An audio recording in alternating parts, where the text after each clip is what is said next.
Alex DeWeese, thank you so much for coming on the podcast. Yeah, appreciate you coming in. This is episode number 63.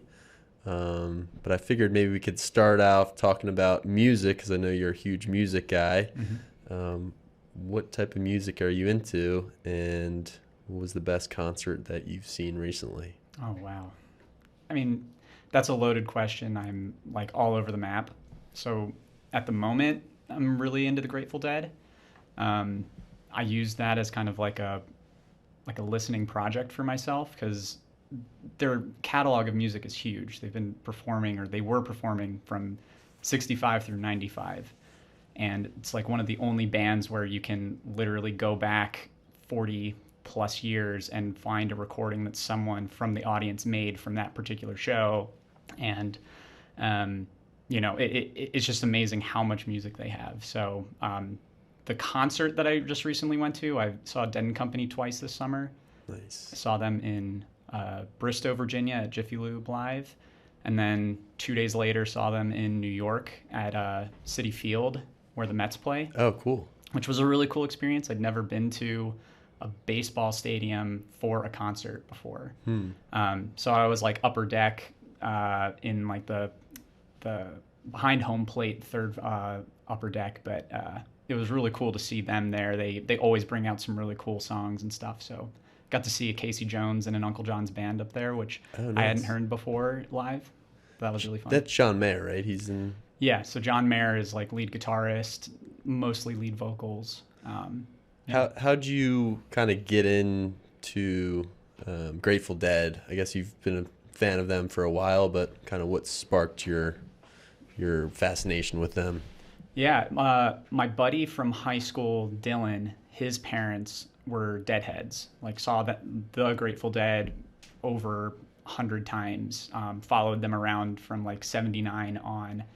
And so he was always really into them and would talk about how he, saw Jerry when he was 3 and his parents, were holding him. And, but I always knew about the band. I knew that they were this like amazing musical force, but there's something interesting about like the iconography of the band and the sound of the music. Because if you look at like the symbols that they use, it's like the skull with the lightning bolt going through it. And a lot of people think like with the name and like the skull imagery that they're like a heavy metal band. And then when you listen to them, they're like this really relaxed, like chill country and bluegrassy band. And so that was like this always interesting juxtaposition that I wanted to figure out. Like, why do people love this? Like, it sounded like boring music at first. I think there's something about like the fans know the recipe for the good versions of all the songs, and when for some reason that night they like throw all the ingredients together in the exact right way, it turns out to be a really, really special musical experience. What is it about the Grateful Dead that people like? What makes them so popular, so loved by people? Because I've listened to a lot of their music, and it goes on and on and on. The songs are super long, and I think it is exactly what you're saying. It's very like chill and light music for a lot of it. But what do you think is like so attractive about that band? I think it's the culture around it is really, really important, right? It's like the Grateful Dead doesn't exist without the hippie movement of the 60s and the kind of the origin of that movement in Haight-Ashbury in 1965, mid-60s. And there's something really cool that they were able to get a bunch of people together that just believed in this peace, love, harmony kind of movement, and they were able to get that going basically all the way through basically 1995. That's when their last show was. They had people following them around the country, and for one night in one city, like all of a sudden that particular culture exists for a couple hours, and then it moves on to the next city. And there's something kind of uniquely American about that, where you're just going to get in a bus or get in a car, and then you and your friends are going to drive 4 hours to the Grateful Dead show, and then you're going to follow them to the next place. And I think the traveling piece of hopping from city to city is really intriguing for a lot of people. So the sense of like adventure that comes with the culture of the band, I think, is really cool. And then, the music is obviously the big piece. Like something clicked when I saw them at Citi Field, where every single person in the audience was singing all the words to Casey Jones, and the entire stadium singing along with the words. And that song's been around since 1970.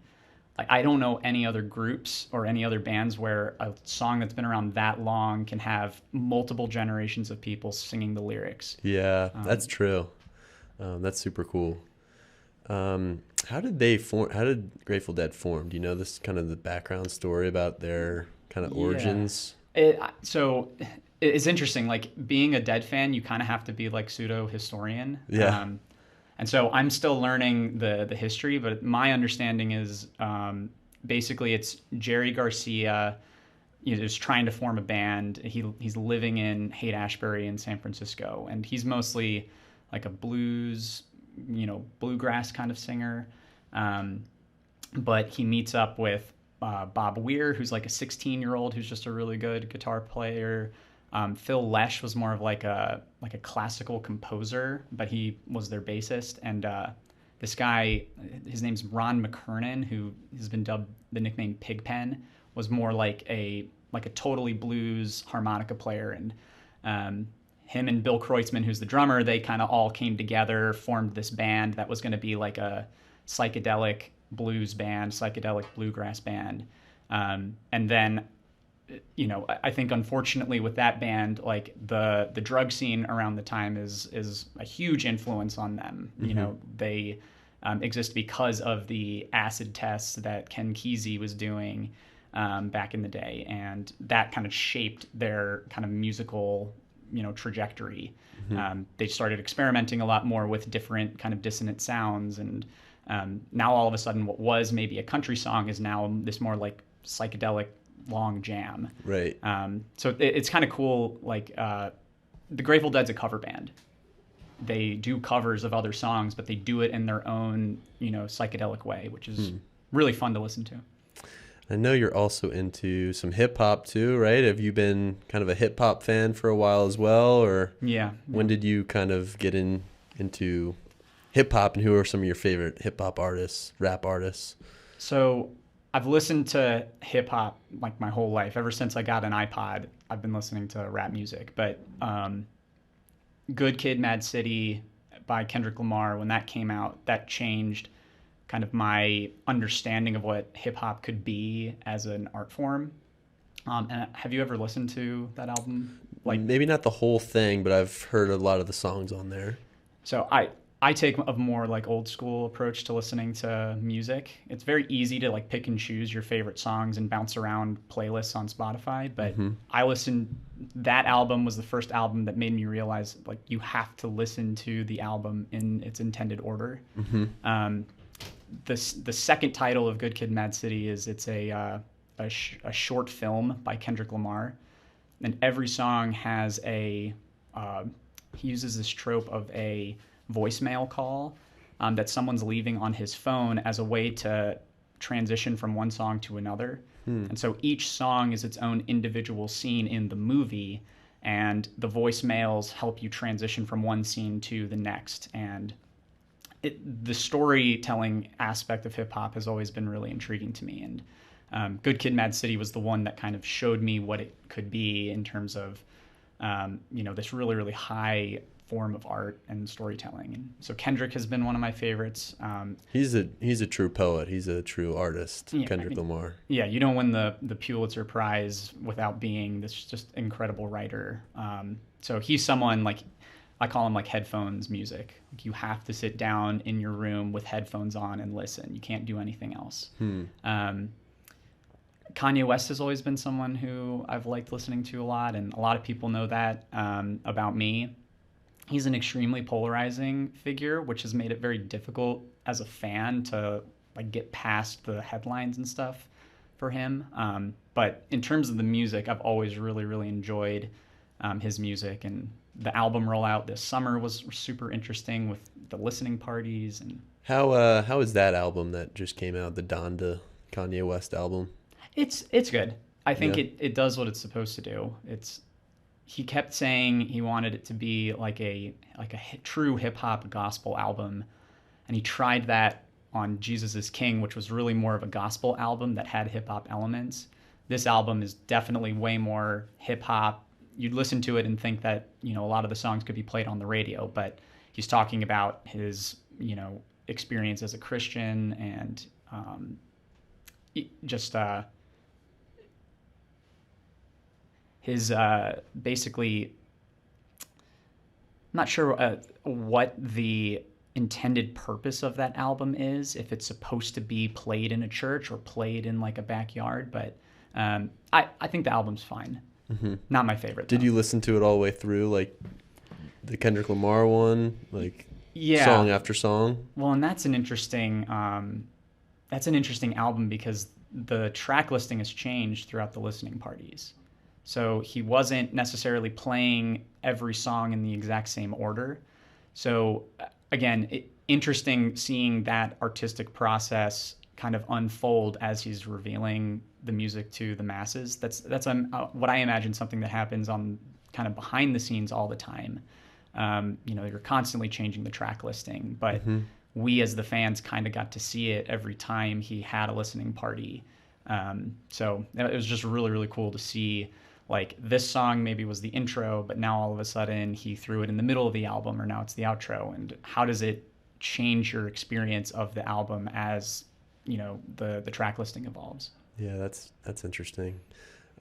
Is that usually your process of listening to music, is I'm going to sit down with this album and kind of take it in as an art form, or do you listen when you run, or do you listen while you're multitasking, or like, what is your relationship to listening to music?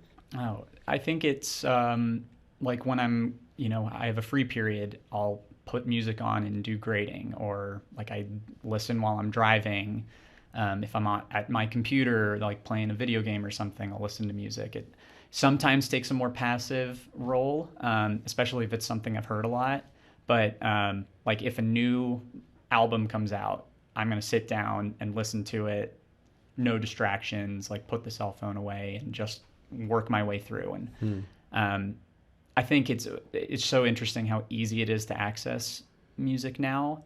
And new music's coming out all the time, but we also have this huge back catalog of stuff that we've never found before. Like there are bands that I'm still discovering that came out back in the 60s or 70s, and it's like my dad's music. And so, and my fiance listens to a lot of music too. So like she shows me bands, and she showed me Neil Young, who's somebody who I never really listened to before, but once I sat down and listened to it, and she explained, how Neil Young's music is so important and why he's such a great poet. He's someone who I've like really, really picked up on and liked playing his stuff on guitar as well. Yeah, it is interesting now with Spotify, Apple Music, and just how you can kind of discover new artists and, new albums that you never heard of before. Do you remember when you would go on the computer, go onto iTunes and have to purchase the song every time and then build your playlist from there? Like, probably spend hundreds of dollars just purchasing individual songs. Yeah. Do you make playlists on Spotify or Apple Music and kind of go through it that way, or like your songs, or like where do you place your music, like in a certain collection? Yeah, I think I'm still it's weird to say that this is like old now, but like I save MP3s. So I've had MP3s from CDs and stuff.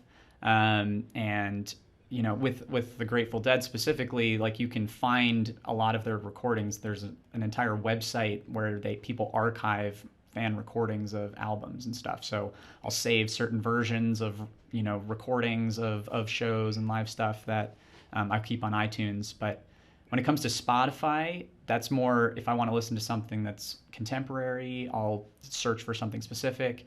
I'll make playlists for like events or something. So my 25th birthday party was a denim disco party. And so I made an entire disco playlist of, all my favorite disco songs for that event or for that party. Nice. And then, yeah, like I'm doing some wedding planning right now, and Darnell is actually DJing the wedding. So No way. That's awesome. we're finding music that we want him to play. And then, he's also, anytime he's playing music at lunch, I always want to ask him, like, who's this band and who's this guy? And so his music taste, especially with funk music, lines up a lot with what I like. That's really cool. And I know music has been a part of your life for a while, ever since your time at Gilman. Mm-hmm. You were involved with music here. Mm-hmm. Can you talk a little bit about kind of like the origins of your appreciation for music and Traveling Men when you were a student at Gilman? Yeah, literally. When I was probably supposed to be doing work in geometry class, I was singing during class, which shows you what Gilman sophomores can be like and how they do grow up one day.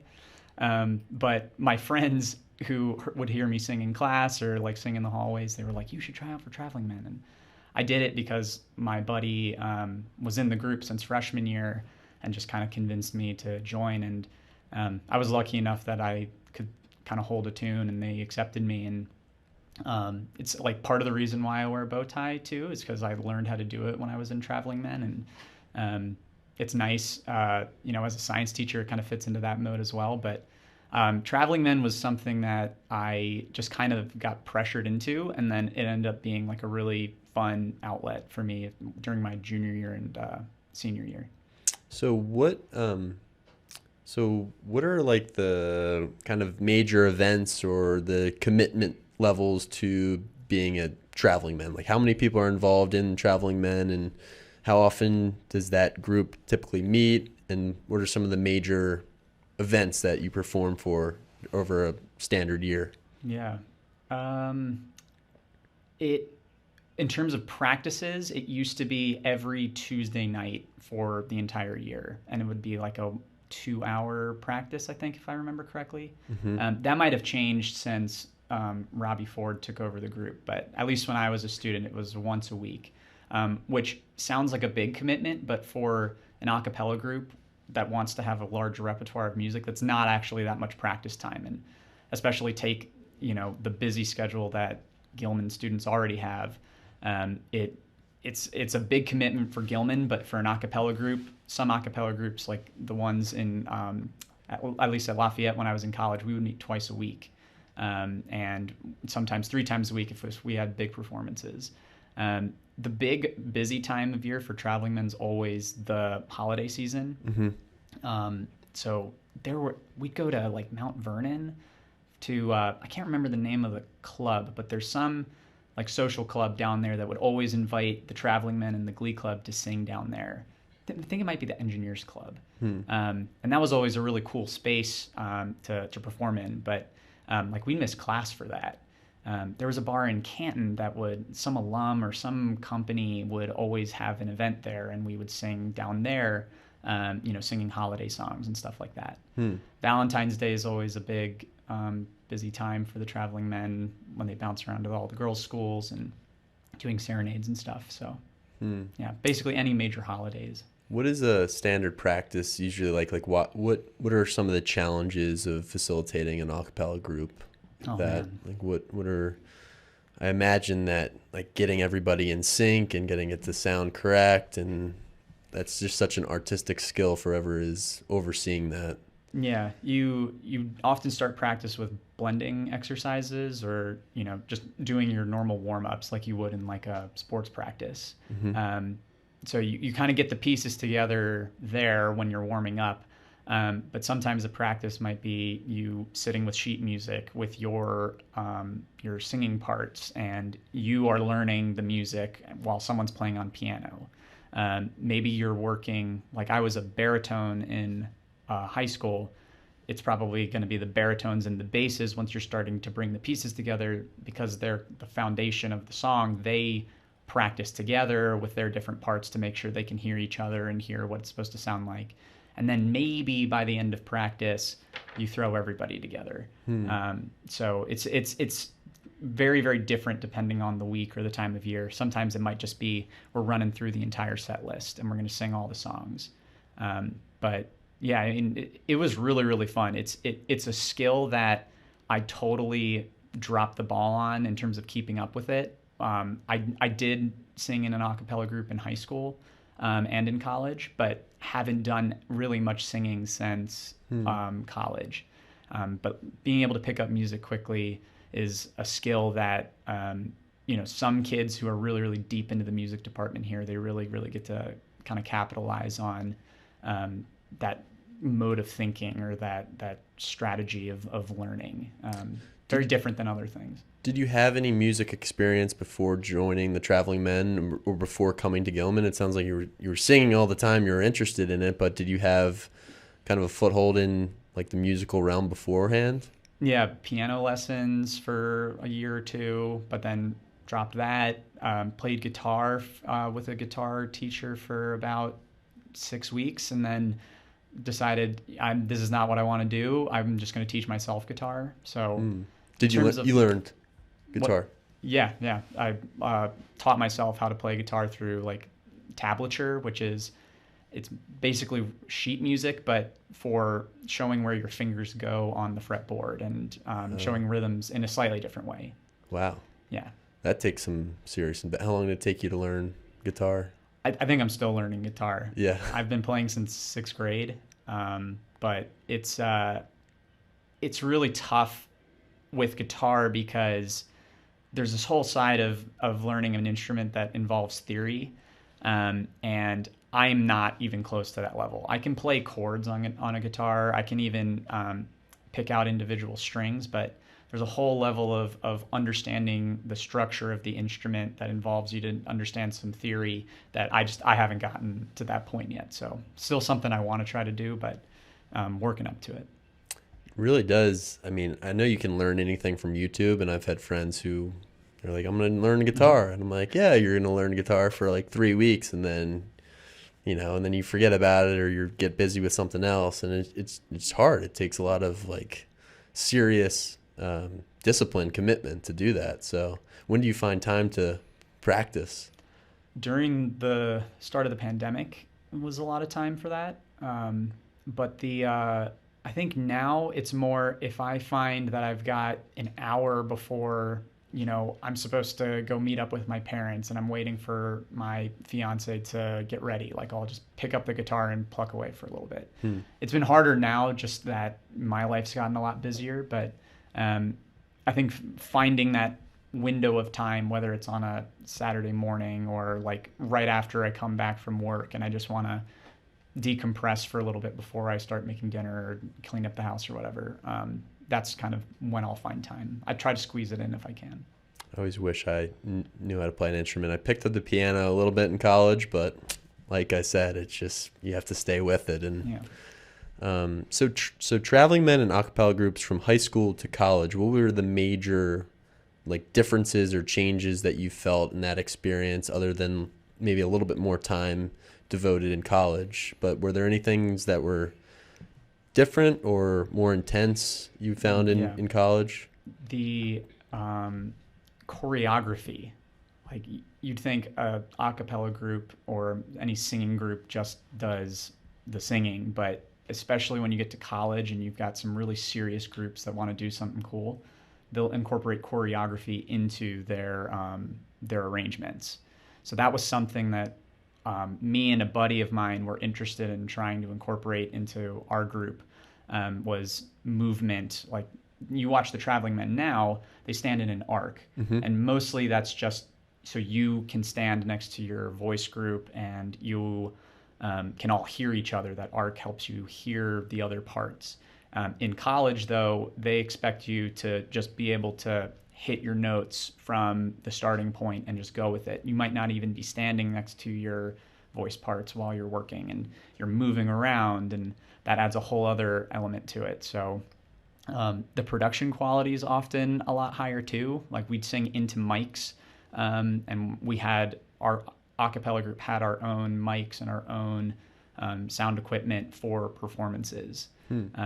So take everything that the Traveling Men does and just turn it up by a notch or so. The arrangements are going to be a little bit more intricate and more difficult, where maybe not all the tenors are singing the same part. The tenors might be split at certain sections. You might be singing a voice part by yourself. Our group had a lot more autonomy in terms of deciding who was going to sing which parts. So we would actually try out for lead solos, whereas here it might just be given to the senior or given to the person that has earned their spot just by the sheer time that they've spent in the group. Whereas in college, you kind of have to work for that solo, and you have to beat the other guys in the group or the other people in the group. So thinking about your time at Gilman as a student, when did you first come in to Gilman as a student, and what were some of the other kind of extracurriculars or activities that you were involved in here while you were kind of growing up? Yeah, I started in the fall of 2004 as a sixth grader, and I spent 7 years as a student here, which that's what's interesting about this school year for me. This is my 7th year as a teacher, so I'm kind of at that even point where I've spent just as much time working here as I was when I was a student here. Extracurriculars that I was involved in, I was a lacrosse guy forever, as every Gilman boy thinks they are at some point in their journey here. So I played lacrosse all through middle school. I played fresh soft and JV here. And then I tried out for the varsity team as a junior. But Johnny Foreman has a way of convincing you that you need to be with him in track. And wow. I didn't make the team, and I had made a deal with him to say, if I don't make varsity, then I'm going to be on the track team, and the rest is history. Wow. So tell me a little bit about that, because when Johnny Foreman was on the podcast, he was telling me about some ways that he would grab guys and convince guys of coming out for track. Yeah. I think the track coaches have a way of selling other athletes to try the sport.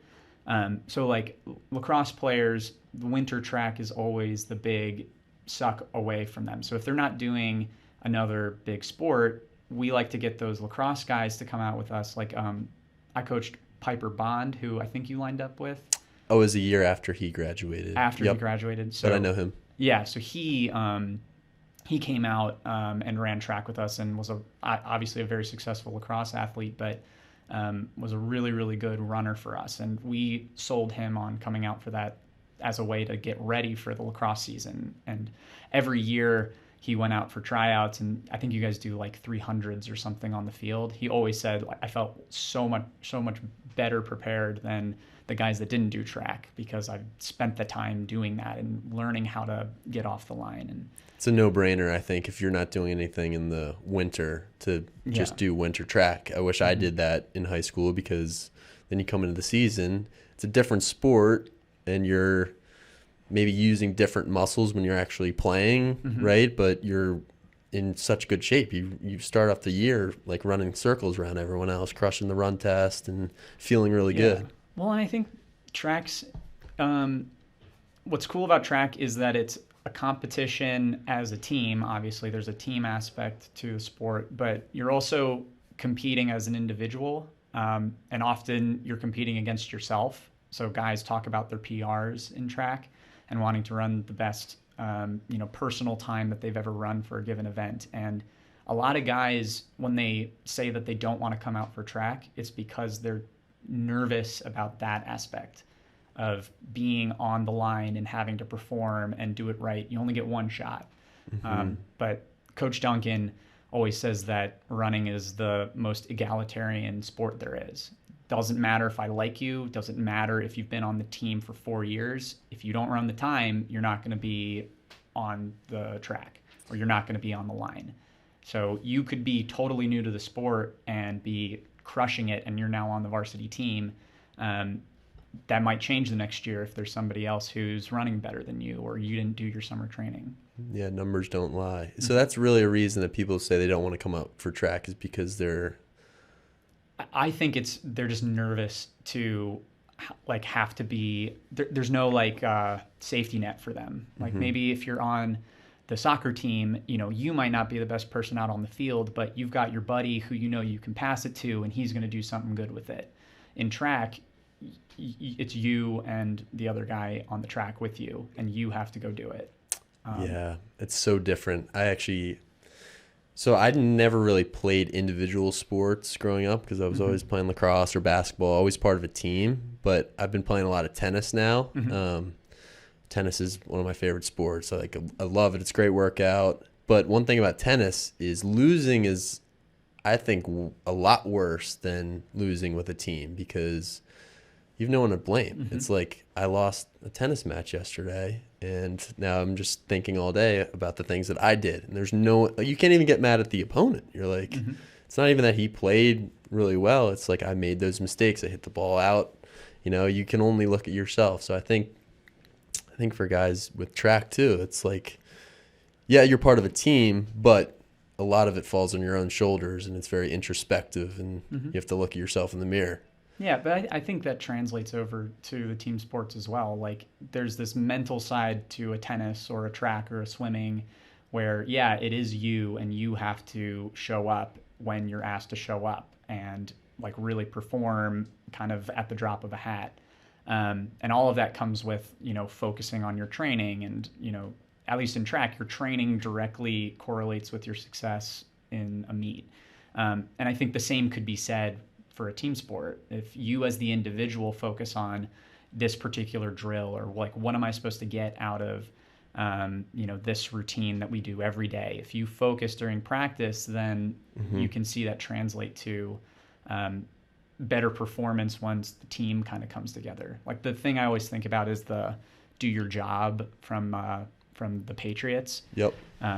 I say that to my guys, varsity and JV, middle distance. You have this event. You might not be the fastest, but go do your job. Run as hard as you can for that event, and then the pieces will fall together if we as a group all do what we have to do. So what was your experience like as a high school track athlete here with Coach Foreman? I was lucky that I was a decent runner, but I had a lot of really, really good teammates that I got to run with.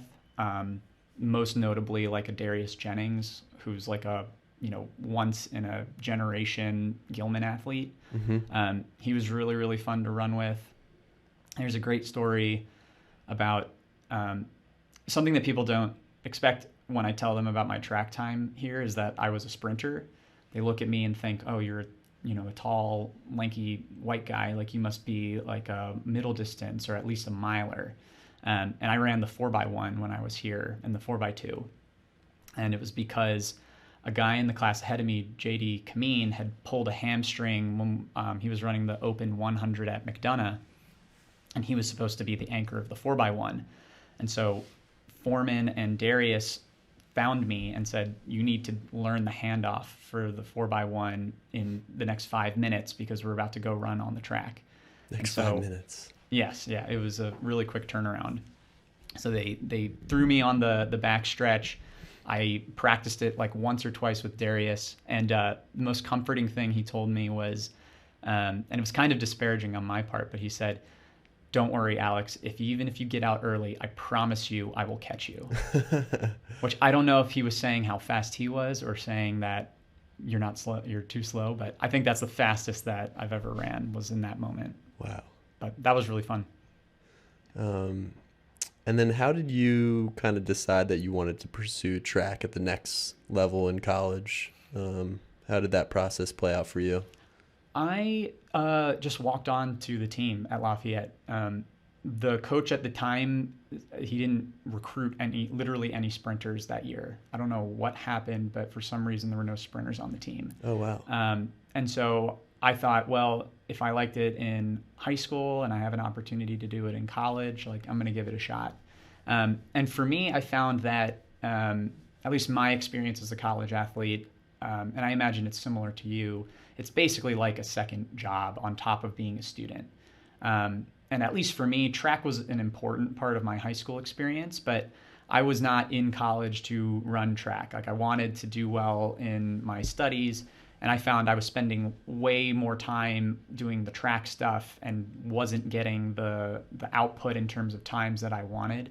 And so I decided at the middle of my sophomore year, I got to focus on other things. And I wasn't able to do acapella singing because of the time that track was practicing and all the time I had to put into it. So yeah, it's crazy how much you have to give up for a college sport. It really is a full-time job. I mean, I think high school students have a sense of that maybe, but once you get there, it's completely different because now there are so many more opportunities around you and distractions and things that you could be doing. And you've got, 4 or 5 hours a day doing your sport, your full-time job. So I hear that. Yeah. So chemistry is what you studied at Lafayette, correct? When did you first kind of fall in love with chemistry, and why'd you choose that to pursue? My dad was a chem major, and that's why I wanted to do it, because my dad did it. I think I thought I wanted to pursue pre-med, but was very tentative about it. I didn't want to be in school for the next 8+ years. And I wanted to do something right after college. So I studied chemistry in some ways because I wanted to have like a very clear set of skills that I had learned in college, which I think is unique maybe to the sciences in particular. Like chemistry has the content that you're learning, but there's a whole set of skills, like laboratory skills and techniques that you're learning. And I wanted to have a little bit of that as part of my education as well. So labs were tough in college, but I wanted to work in a science lab. I thought I wanted to do research, and realized after working in a lab or two that wasn't for me. And when I found out that Gilman had a position for chemistry, that's kind of how I got into here. Was we had 16 sections of chemistry the year that I was going to start working at Gilman, because we were changing out the rollout of our science curriculum. So every sophomore and every junior was taking chemistry in the same year, and they needed someone to come in and help like take off some of that load for some of the other teachers. So I taught 2 sections of chem when I came here. So did you work in a lab right after college, or was this the first job that you got after graduating? This was the first job I got. So I remember calling Henry Smythe to meet up with him the summer before my senior year in college. Told him I was interested in one of the fellowships, and this was before the Penn Fellowship existed. They didn't really do a very good job of advertising it to people outside of the tri-school bubble. And it's funny how I got the job here. Basically, Smythe just said, all right, give me your resume and we'll give you a call if we need somebody. And so it was a little bit stressful because I kind of put a lot of my eggs in that Gilman basket. I really, really wanted to come back and teach here. And it was more like a kind of like a handshake deal when I got the job. He called me and said, hey, like, we want you to come in for an interview. I interviewed and then basically left and just kind of had to wait for the call back when he finally offered it to me. But yeah, it was not like it is now where you have to fill out a whole application to even get the interview here. And I basically just sent him a resume and then waited. Well, I think the fact that you went here and you're well known here too probably played a huge part in that. But obviously you loved Gilman enough to even want to come back here. And what was it really about your experience as a student that kind of motivated you or inspired you to right after college come right back and teach? Yeah. It's I'm sure this answer, you hear it from almost any alum that comes back and teach, or I mean, any teacher almost could give the same answer, not even just Gilman teachers. But I had really important teachers when I was here, especially teachers who were alums that came back that just understood what it was like to be a student here. Like I had Guline his second year that he came back to Gilman and was teaching. And it was cool to have him when I was a freshman. Matt Tully was my track coach or my cross country coach in 8th grade. And that was when he was a fellow. So I knew that the fellowships existed because he came back and was a fellow and was a young guy teaching and coaching. So I think the teachers I had here, I could see that they really, really enjoyed what they did. And that basically inspired me to come back and try to do it myself. What were some of the teachers and coaches that you had as a student that really shaped your time here at Gilman? teachers, coaches, or advisors? Yeah. Dan Christian is a big one. He taught me English 9. So literally the very first class I ever took in high school here was Dan Christian's English class, which is an amazing experience. Had him again for his Dante elective when I was a senior. And I actually still keep in touch with him now. And he's super involved with the Dante community. And he and I did a 20-minute conversation for the Dante Society about Canto 2 from Inferno. Basically 100 cantos, so 100 different conversations happened over Zoom where people who were interested in Dante just talked about a section of a canto for 20 minutes. And so he and I recorded one over Zoom amidst the start of the pandemic last year. And so that was a really, really cool experience. But he's someone who inspired me to kind of come back, and it was really cool being able to see him as a colleague. And go visit his class and see it from a different lens, not just the student lens. Jim Morris and Tim Lauer are my colleagues now, but they taught me when I was a junior with chemistry and a senior in physics with Mr. Lauer. And it's been really, really rewarding to have them as people who are important in my science education.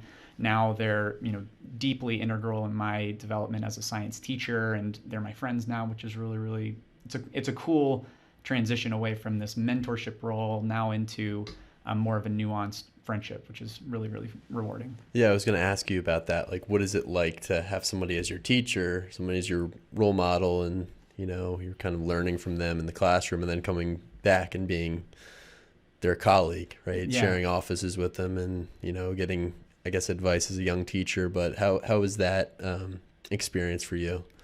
It's cool.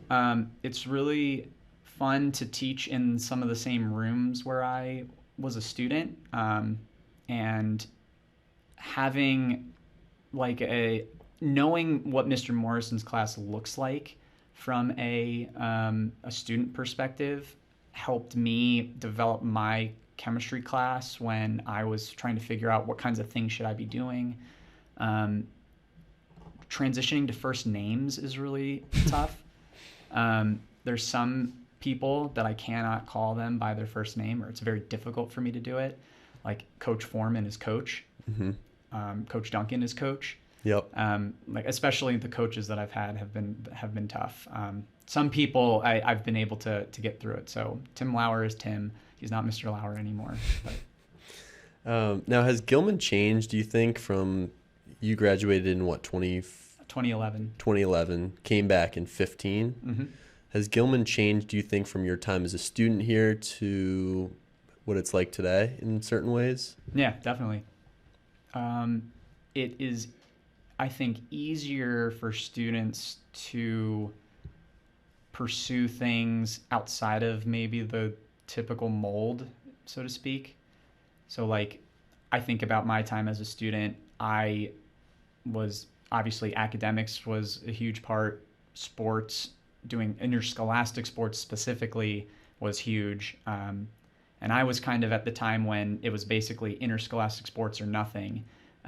Interscholastic athletes kind of ruled the campus, so to speak.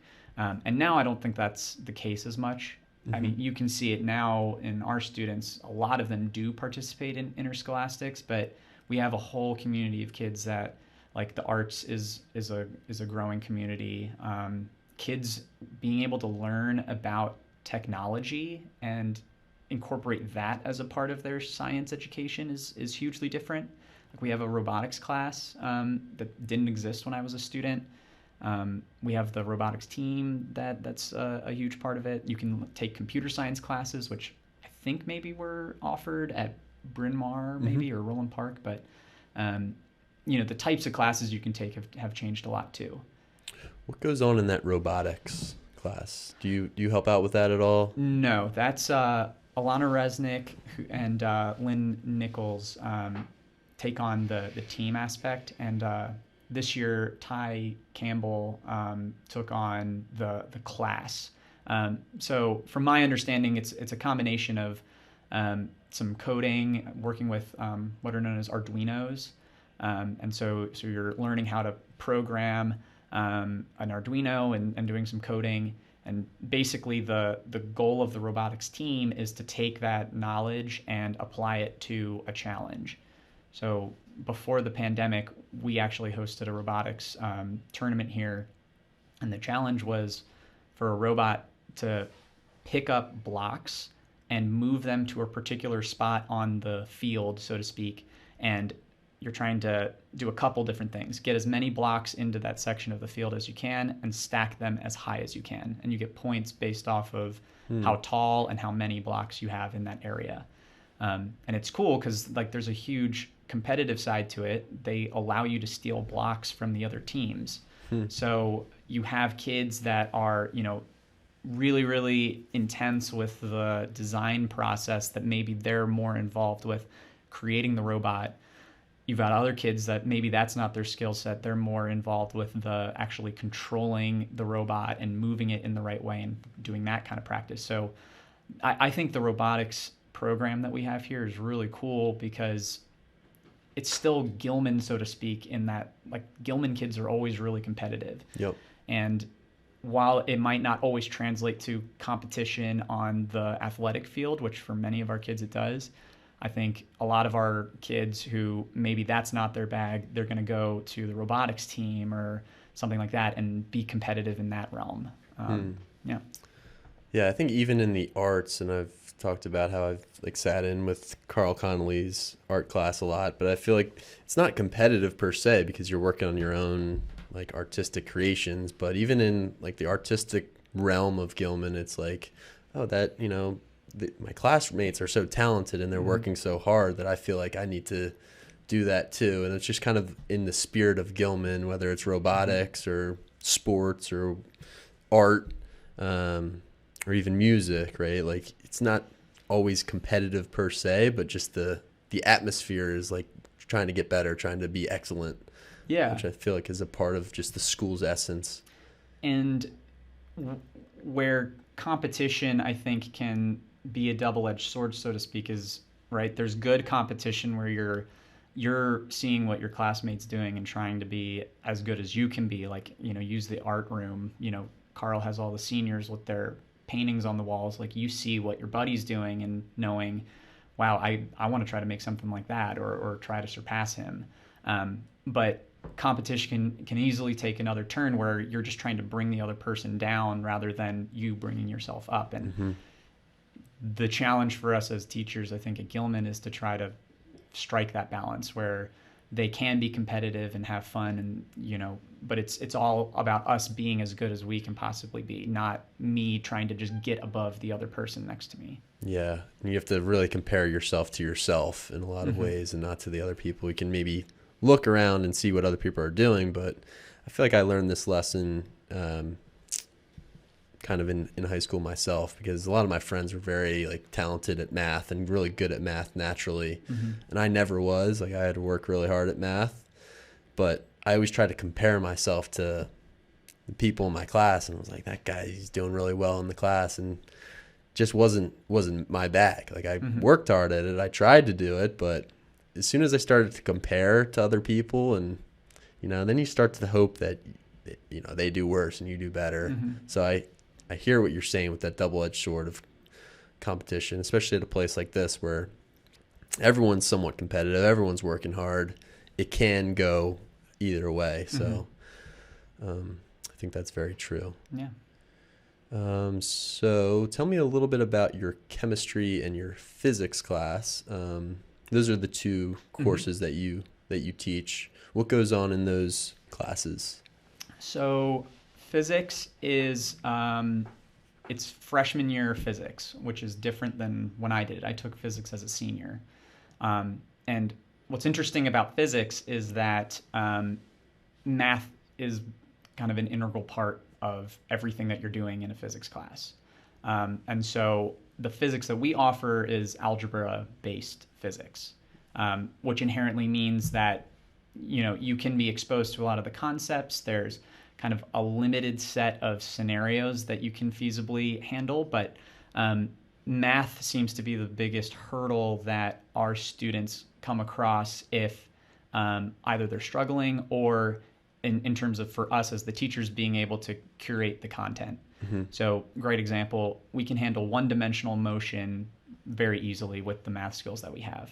But throw in like two-dimensional projectiles, you need to know trigonometry in order to fully understand that and make predictions based off of the variables that you're given.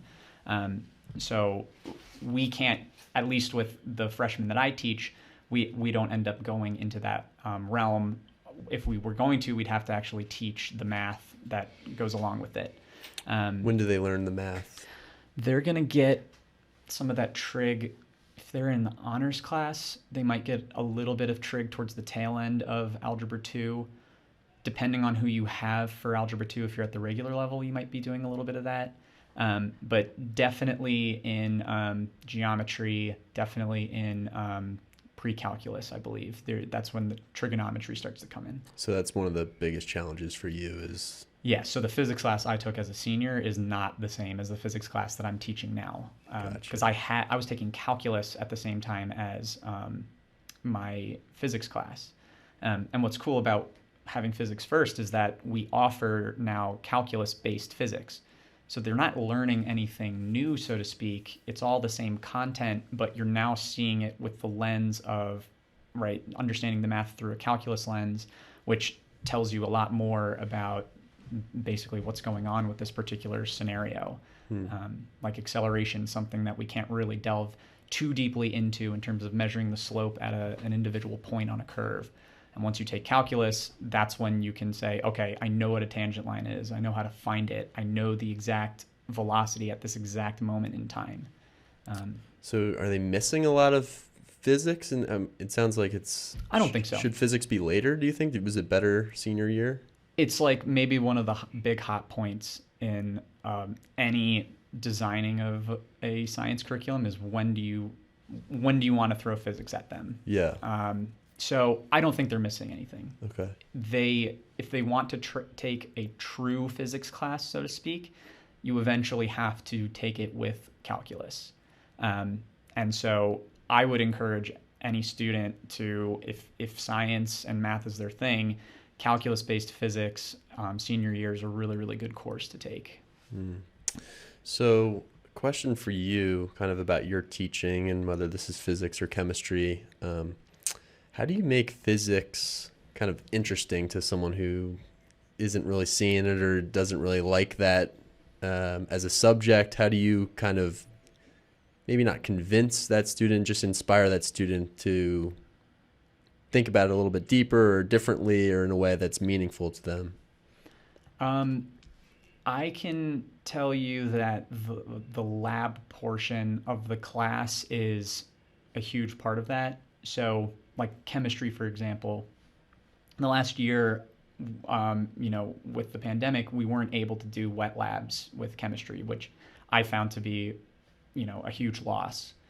And so what I've tried to do this year a little bit differently is incorporate more demonstrations and more labs into the class so that when Mr. DeWeese is writing this equation on the board, it's not just a series of letters and numbers and symbols. It's now this thing that we saw happen in front of us, and we could see, oxygen was produced from this reaction, and we can see the bubbling happen. We can feel the heat coming off from a particular reaction.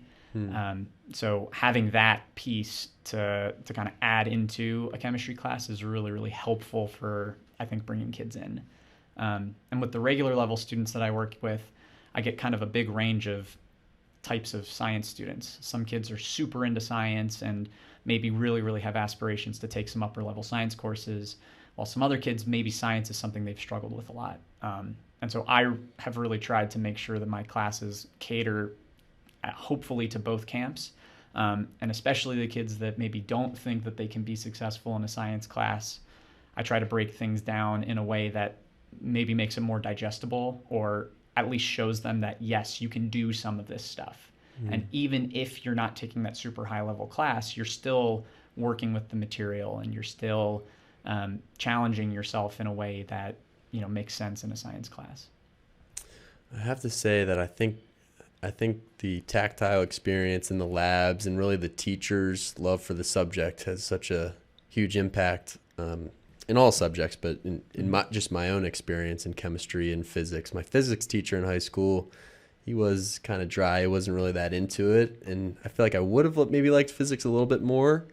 My chemistry teacher, I loved chemistry class because she was awesome, Miss Hallman. She we did the labs, and she was just very spirited and had a lot of energy for that course.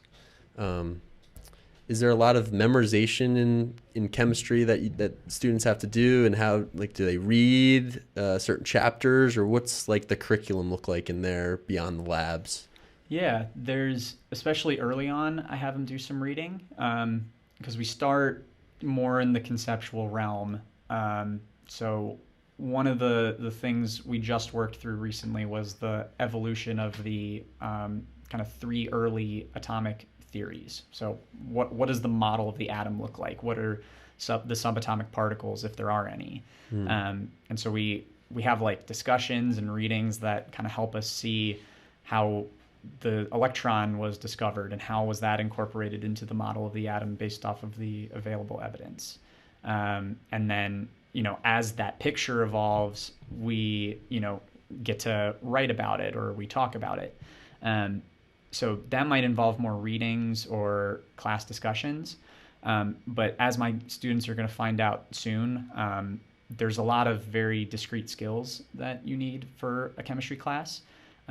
So for example, every element on the periodic table has an average atomic mass. So something that I'm going to be lecturing about right after this interview is, where does that number come from? And that involves us basically taking a weighted average of all the different isotopes of a given element. And we talk about, how do we get this number with these weird decimals that represents the average mass? What is that average mass? What is that showing us? So there's a concept there, but then a lot of what we're doing today is just doing math. So it feels more like a math class today, but then tomorrow we might be in the lab, or we might be reading something else. And so that, at least with chemistry, that's why I love teaching it, and I love teaching 3 sections of it, is it's different all the time. So that's probably your favorite part of teaching science, is the chemistry class? Yeah, or how different it is and how you can apply it in different ways. And yeah. And kids know a lot of this stuff, but they maybe don't know why they know it. So we talk about different theories of heat early on in the class, and the first thing I do is I light isopropyl alcohol on fire on the table, which sophomores love fire. But I ask them why it's burning, and they struggle to answer that question. And so that's kind of the goal of a chemistry class, is you see this thing happening, why is it happening? And chemistry is like the rule book for why does this thing happen the way that it does. What do you think is the most challenging part of teaching science here? Challenging part of teaching science. Maybe some things that you kind of battle with or deal with during the year that are difficult for you. Time, I think, for both teachers and students.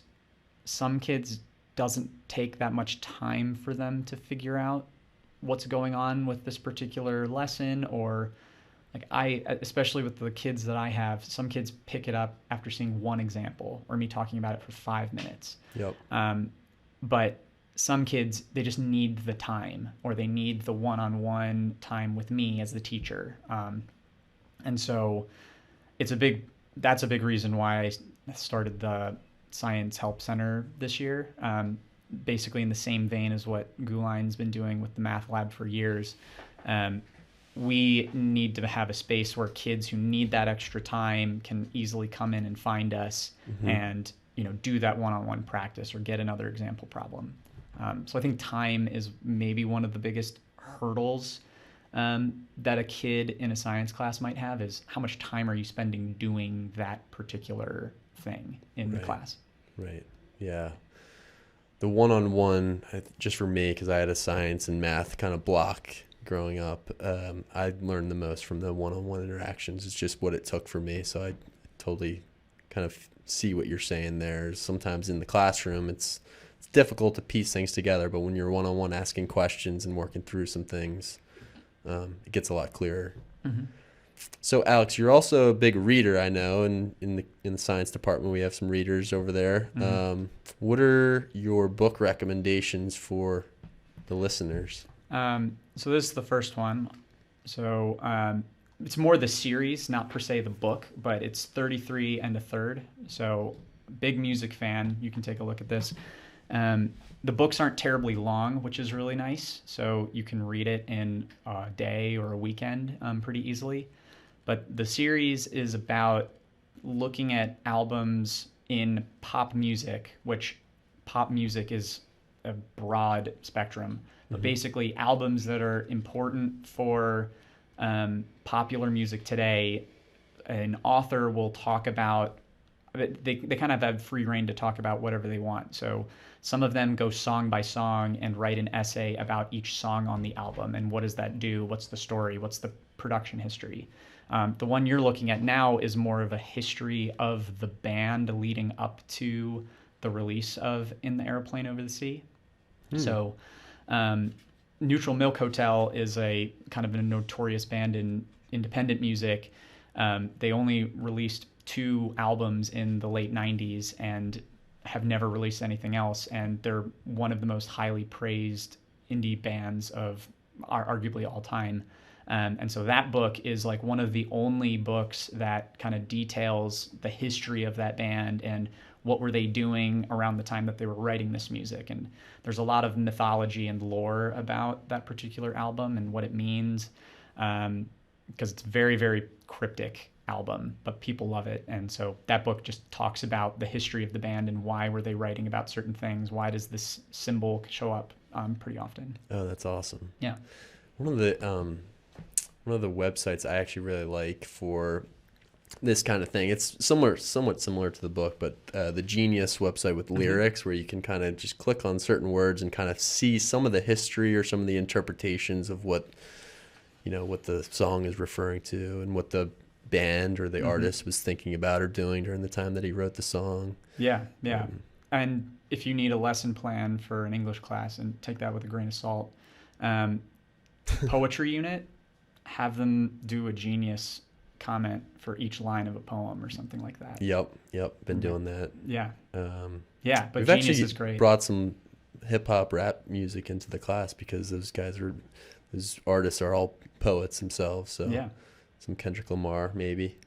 Cool. So I like this, and then the other one, and this is, I'm not even done yet, but it's just a huge book. It's Dune. Oh wow, you're reading it. The movie's coming out in like a week or two. And so I started reading it, I think, earlier this summer, and just have kind of plugged away. It's super long, but it's often regarded as like the predecessor to modern science fiction. So think Star Wars is probably the most famous science fiction story that pulls a lot of things that Dune was already doing in 1965 before Star Wars came out in 77.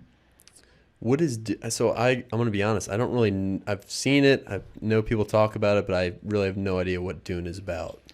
So, it's a lot. Think Game of Thrones, but in space. So epic political spectrum of different families vying for power in the universe. Ooh. There's a planet called Arrakis that has this drug. They call it a drug that's the spice melange. And so that spice, if you take it, gives you like supernatural abilities, superpowers. And so that spice is the most valuable asset in the universe. And all these families are fighting for control over that planet. And so the story is told from this boy's perspective, Paul, and his dad is one of the heads of these families, and his family now controls the planet. But as you can imagine, things kind of go awry, and it's about kind of his journey, kind of navigating that complex scenario. It's a pretty is it easy to get through? Is it kind of a fast read, or does it take some serious, intense focus to kind of digest this? There's an entire section, I think it's in the back of the book, so you can see like there's like definitions for words. Okay. So there's a dictionary at the back of the book to help you decipher what they're talking about.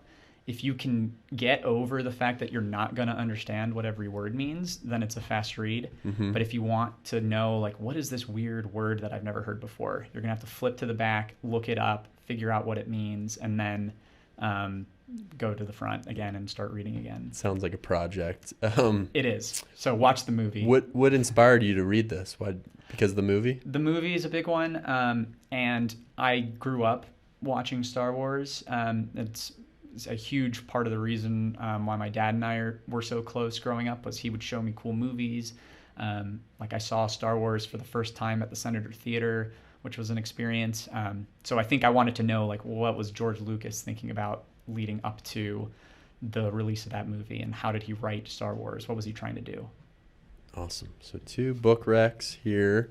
Beyond the Kendrick Lamar and the Kanye West album, and the Grateful Dead, any albums or music that we should listen to or put on our track list? I'll do this one. Okay. In the Airplane Over the Sea. Okay. Folky, but also has a little bit of punk influence on it. The lyrics are beautiful. It's hard to understand what they're talking about, but there are theories that Jeff Mangum, who's the lead singer and kind of the head of Neutral Milk Hotel, wrote it about his experience of reading Anne Frank's diary. Ooh. And uses a lot of things and imagery that shows up in Anne Frank's diary in the lyrics of the songs. So it is a puzzle. It's not it might not grip you the first time, but like any good album, it will find you at the right place at the right time. And so if you're listening to music and you want some headphone music, this is a good headphone album. Headphone music, love that. Yeah. Well, Alex, thank you very much for coming on the podcast today. It was an awesome conversation.